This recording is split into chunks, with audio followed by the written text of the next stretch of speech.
Promises and observable are two ways through which we can perform asynchronous operation in Angular. Hello everyone, welcome back to my channel. I am Nisha Singla, and in this video we are going to talk about one of the most important concept of Angular, and that is the difference between promise and observable. When we handle any asynchronous operation in Angular, either we can do it with either promises or using with the help of observable. So it's very important to understand the difference between the both so that we can choose the best as per our requirement. But before starting, if you are new to my channel, then don't forget to subscribe the channel and press the bell icon so that you don't miss any update from my channel. So now let's get started. We all know that JavaScript is a single-threaded programming language, which means only one thing can happen at a time. That's where asynchronous JavaScript comes into the picture. So using asynchronous operation, you can perform long network requests without blocking the main thread. So there are two ways through which we can do that. The first one is promise, which are native in JavaScript, and the other one is observable, which is a part of RXJS. RxJS stands for Reactive Extension for JavaScript. I will share the link of the RxJS documentation. You can read more about it. Now, if we talk about observable, it's not an Angular feature at all. It's basically introduced to manage all asynchronous data. But when we work with Angular, we have seen that we use observable a lot.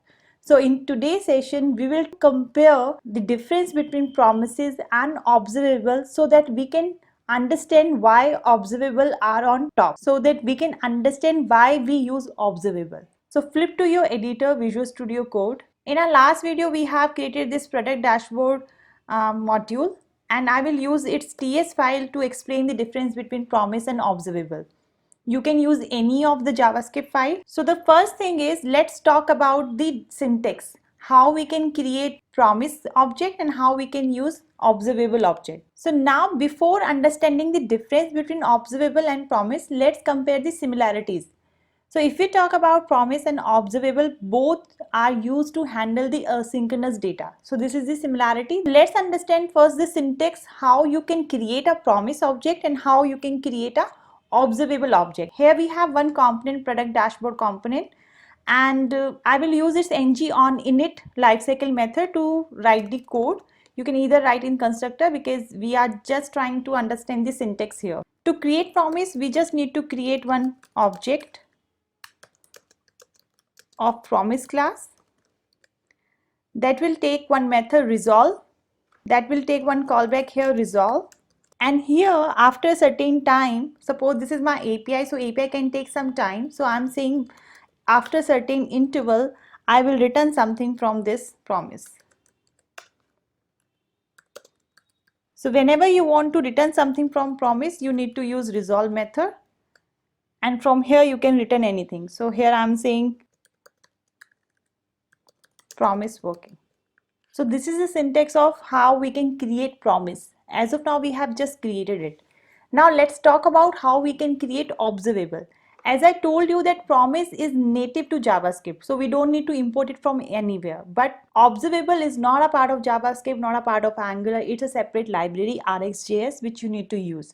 So now to use the observable class, we need to import its library. So all you have to do, first install the package of RxJS library and then use observable class. So to download the RxJS library, you need to say npm install RxJS and press enter.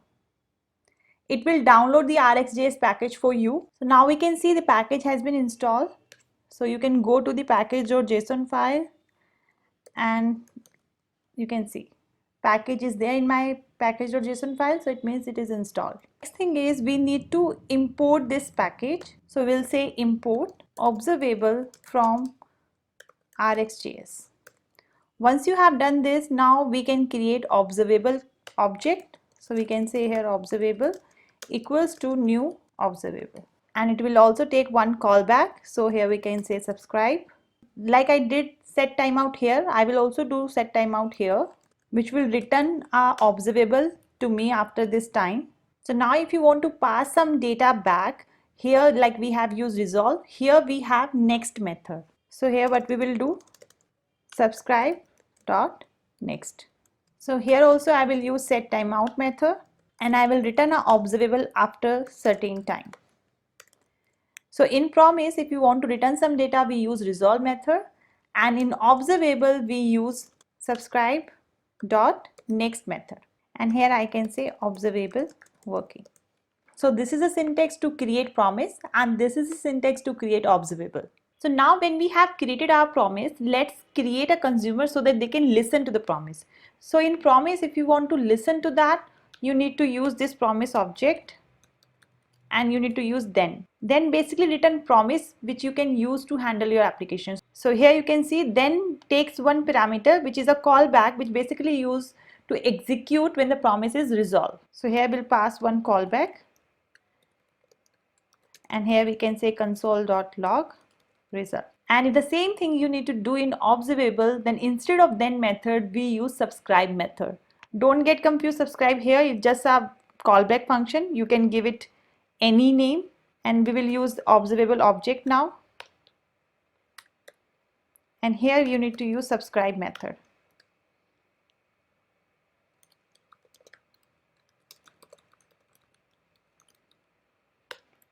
Now save the changes and move to your browser, open developer tool and go to console, and here we can see promise working and observable working. So both are working. So this is a syntax how we can create promise object and observable object. Now let's talk about the difference. So the first difference is that promise call as soon as you initiate it. What it means, let's do a console.log here. So I have just did a simple console.log and same I will do here. Okay, and let's remove this call. We are not listening to this promise, and same for observable. So what it means, I have just created a promise but nobody is using it, and same way I have created one observable but nobody is using it. So let's see how it will behave now. So as you can see, promise call console is working but the subscriber one is not working.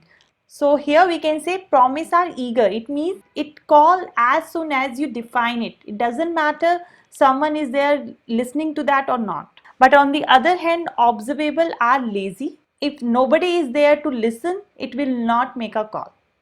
So observable need a subscriber. If there is at least one subscriber, only then observable will call. So now if I uncomment this one, now my observable call will work. Now let's talk about the second difference. Promise can emit only single value while observable can return multiple values. If I do here one more time resolve, resolve, resolve, and maybe my promise is returning multiple values here, and same thing I'll do with my observable, that my observables are also returning multiple values. So save the changes and check again.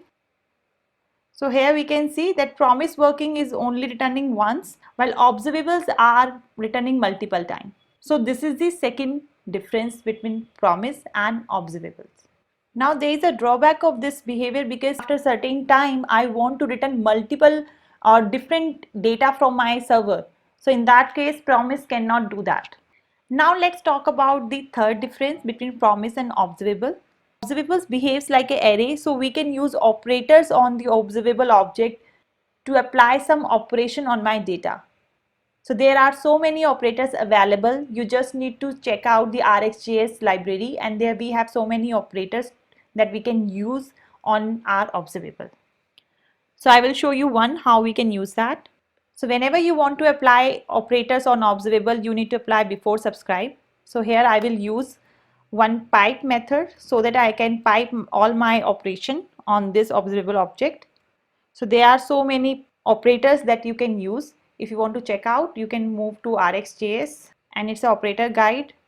And here you can see there are so many operators if you want to do pipe, if you want to create your custom operators.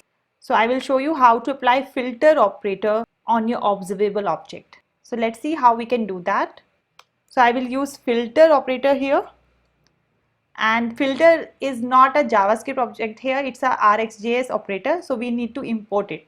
So to import operator, you just need to say import from RxJS operators. And whatever operator you want to import, you need to mention the name of your operator. So I want to use filter operator. So you need to use filter here. So filter will take one callback here. So as of now, I just want to return only that data from my observable which has exact value of observable working 1 maybe, because out of these 4 value I just want to return this value. So I will use if the value of D is exactly equal to observable working 1. And now we can see we are only getting observable working 1 because we have filtered our data before subscribing it. So whatever data we have in the observable, it will apply a filter operator and perform operation. You can apply multiple filter by putting comma, and then you can use other filters here. So it's very cool feature, isn't it? It makes your coding, very fast and very easy. That feature we don't have in Promise. We cannot apply these operations in Promise object.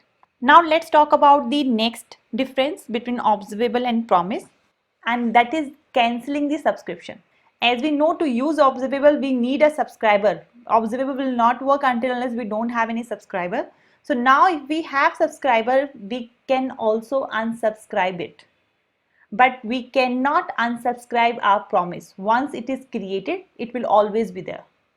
Now, why we need unsubscribe feature in observable either? I mean, it's working fine, right? Why do we need it? So let's understand one problem, and to fix that problem, we will solve that issue with the help of unsubscribe the observable. So let's talk about it. We don't need this one as of now. And instead of returning this simple string, what I'll do, I will return some data after a certain interval. And I will create one variable. Let's do it as a counter. And after a certain interval, I will increment the value of counter by 1. And then I will return this counter value back to my subscriber. Now we don't need this pipe method. We can simply say observable dot subscribe and the result.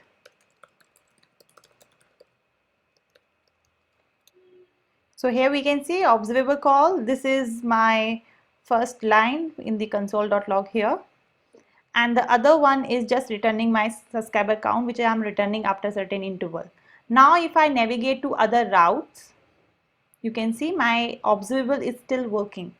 But now when I move back to my product, the observable will reset and again start with 1, 2, 3, but my earlier observable is still working. So it's an issue, right? And it could lead to a memory leak for my application because the data is still working under the hood. I'm still getting the data behind the scene, which is of course not expected. So in this case, unsubscribe method is useful.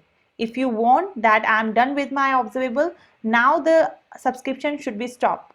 So you can stop that at any time using a method unsubscribe. So let's see how we can do that. And in Angular, if you want to do that, I will prefer that we have lifecycle method, right? We have ng on in it that call as soon as my component is initialized. Similarly, we have ng on destroy, which works when the component is getting destroyed. So here we can say on destroy and it's automatically get imported. And here now we can create this method ng on destroy. And now here, as soon as my component will destroy, I want to stop the subscription. So what you need to do, you need to store the reference of the subscribe in a variable. So I will create one private variable here that will be of type subscription. Now here we can say this dot my subscription equals to. So now to unsubscribe this observable, all you need to do, just use this dot my subscription dot unsubscribe. So now what will happen, whenever my component will get destroyed, my subscription will also get cancelled. Let's check this one. So it will work like the way it is working. Now let's move to the other routes. You can see as soon as I move to other routes, my observable is not working because I have unsubscribed it on ng on destroy. And whenever I will move back to my product, it will reinitialize and start again. Interesting, right? So this is the use of unsubscribe, which definitely it is not there in Promise. So because of all these advantages that Observable is giving us, now in Angular we recommend to use Observable instead of Promise. And we have used Observable so far, like we have used it in these async pipe, we have used it in the routes, right? So yes, if you want to learn more about Observable, I will recommend you to explore more about it from its documentation. And I hope you like this video. If you liked it, don't forget to hit the like button, subscribe my channel, and I will see you in the next video. Till then, take care, bye bye, and stay safe.